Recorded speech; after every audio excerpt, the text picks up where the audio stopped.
Hey guys, it's Stark here, and I have this. I guess it's fairly simple, and it's actually a simplified version of something that I'm sure a ton of you guys have come across. So I'm gonna get right into it, and it has to do with like I don't know if you have something meshed on top of something.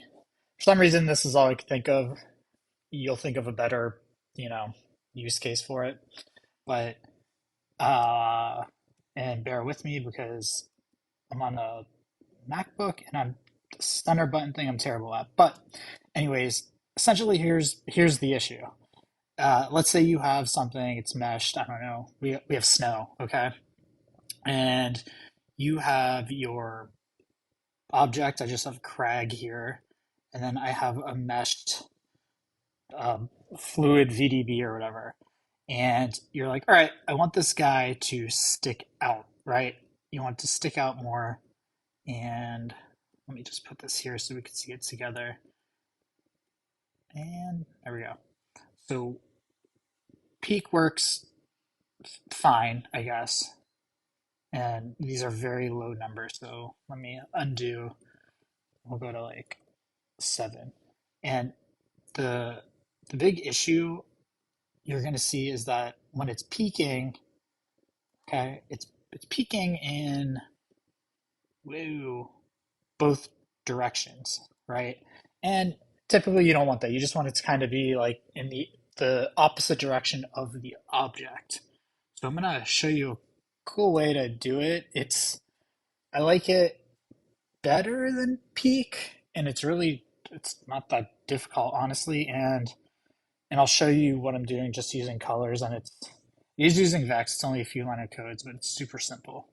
Okay, so the first thing we need to make sure of is that we have normals. Always got to have normals.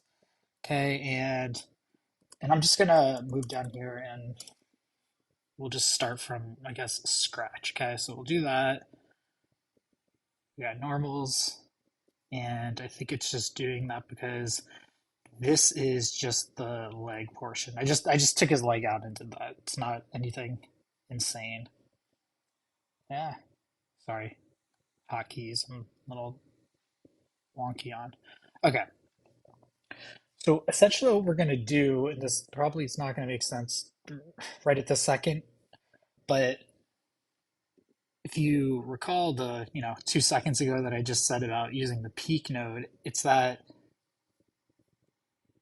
go over here, we want to push it out this way, okay, and not this way. So simple enough, all we're going to do is actually do a comparison. So one of the things we're going to do is we need sort of two sets of normals, and this is very simple. So I'm just going to do an attribute transfer, and that's not how you spell it. And excuse me, I use the the tab menu like autocorrect on your phone. I'll just do trans. There you go, and whatever. So as always, first input means to, second input means from. Okay, now the problem is, obviously, is we already have normals on this guy, and then if we are doing it here, that's a no-go because we're just taking those normals. But there's a simple node for stuff like this, and we're just going to do an attribute swap. And what we're going to do is call this inside. So we're going to take the source as the normal, okay, and we're just going to call this inside, right? So now, sorry, so now we have showing the normal, and this is just that meshed abomination. Go in, get better lighting. Sorry. Whatever.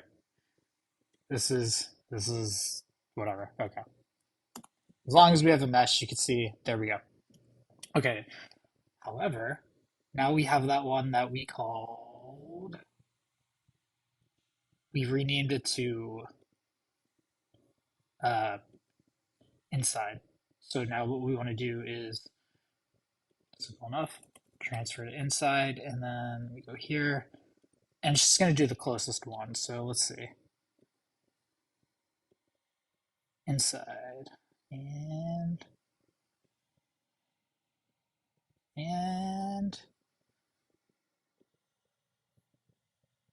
There you go. It's on there. I'm not going to go into the things. I just want to keep this quick. Okay. And we're honestly almost done. So let me turn that off. And then we're just going to add our angle. Okay. So just, and I admittedly, me being lazy, the way I named this is, it's just, there's a lot of things called inside, but just bear with me. Okay.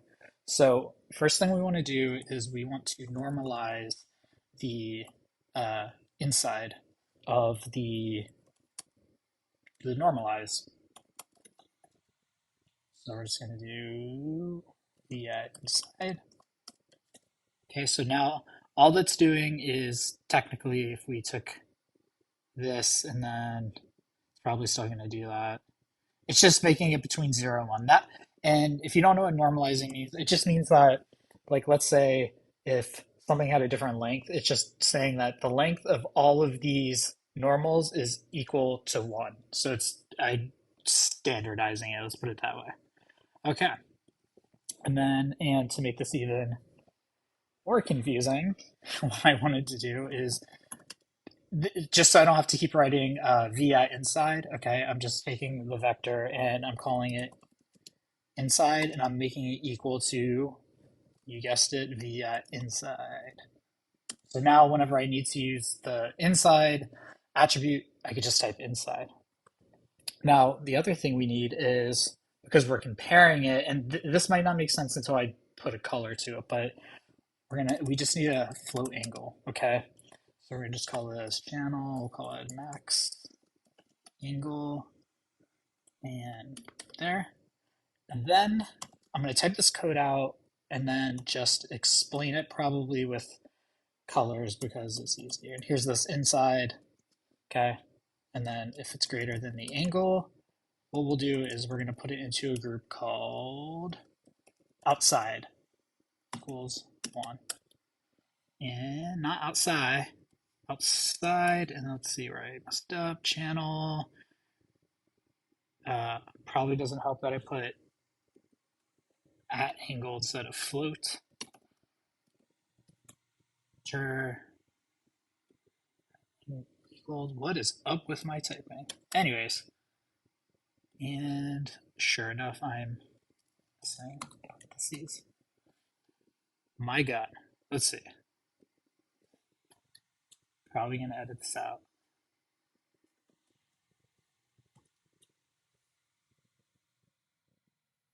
Okay, try this again. Float angle is equal to channel max angle. There. And then there you go. And nothing is changing, which is fine because now what we're going to do is add a color, and let's just change this to outside, and let's change it to like green. Okay, so this is what's happening. This is where all the cool stuff is. And if you didn't believe me before, there you go. So essentially what's happening is, let me change it to like -2. In fact, I'm using this Mac trackpad and I am terrible. So I'm just gonna do times -1 just to invert it. Probably get me better. Okay. So you see how if I go all the way to 1, you're selecting everything on the inside. Okay. Now remember, all we want to do is select things on the outside. So essentially what's happening is we are, instead of taking that peak, where are you at? Take this peak here, and then see how it's just sort of pushing it in all directions everywhere. Now if we move it down here, it's going to do the same thing.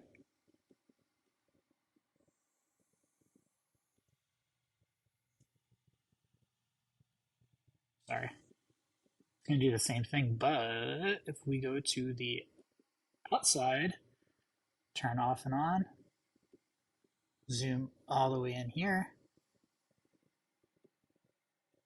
Now you're just peeking out that stuff.